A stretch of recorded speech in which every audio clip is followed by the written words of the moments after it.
And our top story is about a most significant assassination. The Al-qaeda leader, Ayman al-Zawahiri, has been killed in a US drone strike in the Afghan capital, Kabul. In a live televised address, President Biden said he authorized the operation. He said al-Zawahiri was Osama bin Laden's number 2 and had been deeply involved in the September the 11th attacks on the United States in 2001, which killed nearly 3,000 people. Arise chief correspondent John Cookson has this report. The assassination of al-Zawahiri is the United States' most significant strike against al-Qaeda since the killing of Osama bin Laden in 2011. And it took place here in the wealthy district of downtown Kabul in a safe house owned by a Taliban official. يقول الحق تبارك وتعالى أذن للذين يقاتلون بأنهم ظلموا. Al-Zawahiri was on the FBI's most wanted terrorist list. There was a $25 million reward for information leading to him. The US killed him with 2 Hellfire Ninja missiles as he stood on the balcony of his safe house. Got an explosion inside. The building's exploding right now. You got people running up the street. Okay. I'll tell you what's going on. Right. Oh my God! Another plane has just hit. It hit another building. Flew right into the middle of it. Explosion. After bin Laden's assassination, al-Zawahiri was regarded as the world's top terrorist. He was responsible for the deaths of thousands of Americans, including the 9/11 attack, in which he was a key planner. He was also behind the bombing of the USS Cole in 2000 and the attacks on the US embassies in Kenya and Tanzania in 1988. This mission was carefully planned, rigorously minimized the risk of harm to other civilians. And 1 week ago, after being advised that the conditions were optimal, I gave the final approval to go get him. And the mission was a success. None of his family members were hurt, and there were no civilian casualties. After relentlessly seeking Zawahiri for years under Presidents Bush, Obama, and Trump, our intelligence community located Zawahiri earlier this year. He had moved to downtown Kabul to reunite with members of his immediate family. After carefully considering the clear and convincing evidence of his location, I authorized a precision strike that would remove him from the battlefield once and for all. The ruling Taliban promised to sever ties with al-Qaeda, and yet al-Zawahiri, seen here with bin Laden, was clearly under Taliban protection, breaching a key agreement the Taliban had with the US, although Washington has now proved it can strike, if it wishes, at will in the heart of the Afghan capital. John Cookson, Arise News. And John Cookson joins me now. Good to see you, John. You were talking about the Taliban in your package there. Could they, having sheltered Al-Qaeda for decades, have been in some way involved with the US, at least at an intelligence sharing level? Or could individuals have been bought or persuaded to betray the Al-Qaeda leader, or is that extremely unlikely? That's a great question, Charles. And I don't think there were elements in the Taliban who could bring themselves to work with the Americans and to betray Zawahiri and tell the US where he was living. Although, I mean, we should just mention at this point, where was the last place you would think he was living? Downtown Kabul. That's where he was, in a luxury apartment protected by the Taliban. Interestingly tonight, Charles, the Pakistan has been asking for a massive loan from the IMF. And tonight, 2 days after the assassination, because it happened on Sunday morning, suddenly that loan has been approved. So it's possible that the Pakistan Secret Service were involved.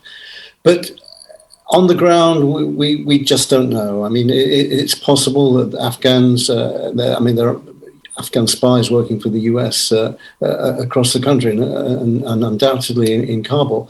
And it seems that this building attracted attention some 6 months ago, and then the Americans watched through eyes in the sky, and also with spies on the ground. They watched what was happening there, but something wasn't quite right.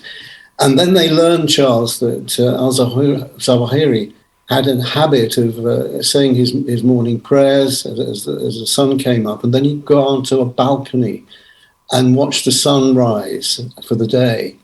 And he did this almost every day. So the Americans were fairly confident that they could get him if the Ninja missiles worked. Now, Ninja don't have any explosives in them. They work on kinetic energy. In other words, the force of the missile itself destroys the target. Plus, there are 6 lethal blades which deploy a half second before impact. And frankly, Al-Zawahiri didn't stand a chance once these missiles had left the drone high above. So an interesting moment, and of course the Biden administration enjoying this time just as President Obama had his Osama bin Laden moment all those years ago. Charles.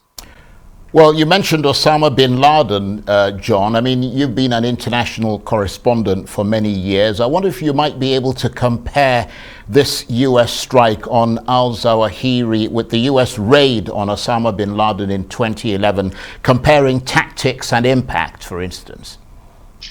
I think they are slightly different, although I mentioned this earlier.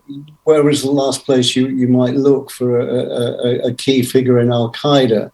And of course, bin Laden was living not openly, but rather peacefully and quietly in Pakistan, whereas it was always thought that he was in the mountains in Afghanistan. So to that extent, there are similarities, but of course the bin Laden effort was involved helicopters and special forces. This was a shot from the sky above Kabul from a drone. So the modus operandi wasn't the same either. The other commonality might be that this man was betrayed by spies, although there's no indication that bin Laden was betrayed in Pakistan. So there are similarities, but I can't say that the operations are the same. And indeed, the men themselves are different. Bin Laden was a charismatic figure. He had this magical quality of inspiring followers, whereas Al-Zawahiri was very much a journeyman. Of course, he was a leader of Al-Qaeda, but he was very much on the ground operationally, whereas bin Laden kind of stood back up in the mountains, if you like, and gave his commands and people got on with it. Al-Zawahiri was the actual man who did the doing. And John, briefly, we've got less than a minute. What, in your assessment, does the death of Ayman al-Zawahiri mean for Al-Qaeda? I mean, who's likely to replace him, and what does it really mean in practical terms with regard to how the organization is structured? Well, let's be honest, Al-Qaeda has been pretty much eclipsed in recent years by Islamic State. That's not to say that they're not around. Of course, they are still in Afghanistan and elsewhere, and they have offshoots, including in Nigeria. But in 2022, they're very much second tier to Islamic State.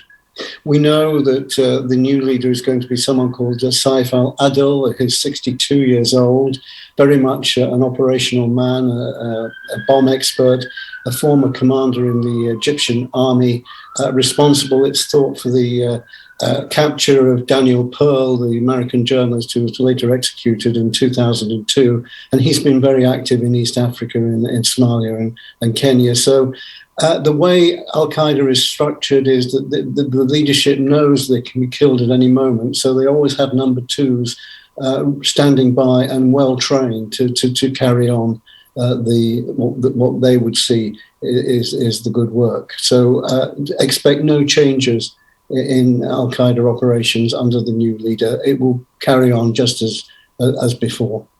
John, thank you very much indeed. John Cookson, Arise Chief Correspondent, talking to me there about one of our top stories, the assassination of the leader of Al-Qaeda by a US drone.